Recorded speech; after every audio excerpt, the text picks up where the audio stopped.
We are living in the age of AI. Data is everywhere. Algorithms decide, systems act, machines speak. And yet, this age brings us back to the oldest question of all. What is truth? Thanks to this channel, in the IT age, we won't be afraid of AI. We'll ride it like a horse. We won't be swept away by chaos. We'll dance with it. Let's discuss the simple subjects of our time, which is as simple as water, earth, and air, together on this channel. As in ancient Greece, philosophy liberated people, and free people liberated philosophy. Today, philosophy will liberate us again. So let's learn philosophy for our liberation. AI is not just technology. It is philosophy in action. The ideas behind today's algorithms were born thousands of years ago. To survive the digital noise and confusion around us, we must return to meaning, concepts, and existence. This is no longer an academic interest. It is a necessity. The first philosophers turned chaos into order. They learned how to classify, define, and connect ideas. This way of thinking later became the foundation of programming languages and data structures. From Thales to Aristotle, these ideas still shape how AI defines what exists and how it creates meaning. AI can process data at incredible speed. But does it understand? That is the real question. Large language models generate words using probabilities, not awareness. Here, the ancient idea of logic becomes powerful again. Without understanding concepts like justice, freedom, and reality, we allow algorithms to redefine them for us, the IT world. And this era are built upon the concepts of ontology, semantics, and epistemology. Ontology examines being, semantics examines meaning, and epistemology examines knowledge. The first to discover these concepts were philosophers. Therefore, learning, reading, and understanding them makes us more resilient in the IT age. AI tools that operate on a 0-1 principle. Either there is current or there isn't, like electricity, without a biological brain, are a reality today. We are no different from those who first discussed these issues. That's why pre-Socratic thinkers are so valuable. Learning these ancient ideas changes our role. We are no longer passive users of AI. We become thinkers, designers, and leaders. Those who can see order inside chaos are the ones who understand its rules.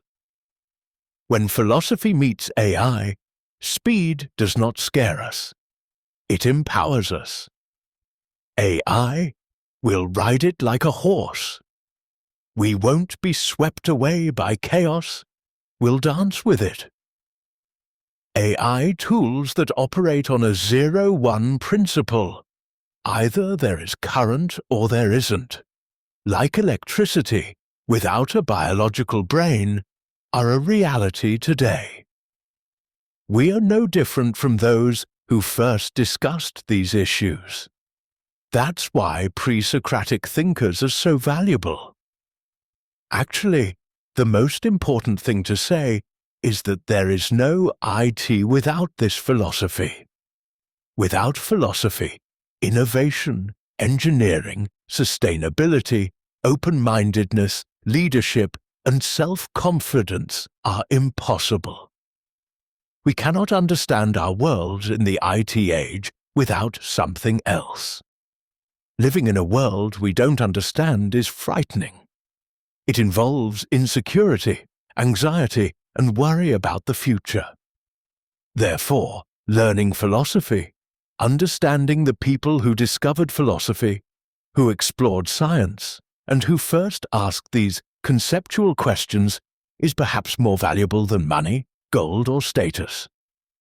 People who say it's unnecessary cannot look at technological advancements fearlessly in the age of information technology. What we learned from the first philosophers, the natural philosophers or Pre-Socratics, is that philosophy is the simplest, most understandable, and most valuable form of knowledge. It is knowledge and a logical way of approaching things. Philosophy is the language of prestige, and not just that. It's a timeless, common language. For example, in the Middle Ages, you could talk to a king about Socrates, to a Roman, or to a professor about ancient Greece. Philosophy is the shared value and language of people who don't have time for it. What is a politician who doesn't know ancient Greece and history but a mediocre propaganda tool? He doesn't know how the Roman Republic evolved into an empire. He doesn't know about the ancient Greek city-states that constantly changed from different regimes to democracy. He can influence societies as an ignorant demagogue, but ultimately, he's a mediocre individual who doesn't know philosophy. Imagine highly prestigious people who don't know philosophy. Can you imagine a very good engineer or a very good doctor not knowing who Aristotle was? Imagine them not knowing Thales or Anaximander. For a physics professor not to know that Democritus described the atom is, to say the least, a blatant display of ignorance. Philosophy can give you prestige, regardless of your geographical location, culture, or nationality. For example, if you meet a professor at one of the world's most prestigious universities like Harvard and bring up the topic of Pre-Socratics, even a famous professor will sympathize with you. In other words, philosophy empowers you. It gives you prestige. Therefore, in the age of information, starting from beginning is the key. Let's continue about artificial intelligence that functions like an electrical outlet with an on/off switch. In other words, artificial intelligence without an organic brain. Digital codes and concepts are not independent of philosophy.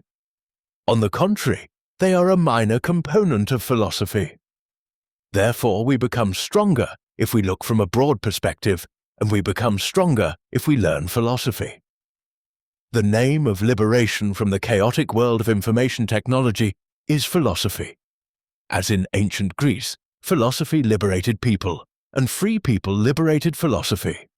Salvation in IT age is possible with only first philosophers. Salvation is here. Today, philosophy will liberate us again. So let's learn philosophy for our liberation. Let's discuss the simple subject of philosophy, which is as simple as water, earth, and air, together on this channel. Subscribe to the channel and take your place in the Senate of Wisdom by walking through a digital agora. See you in the next video.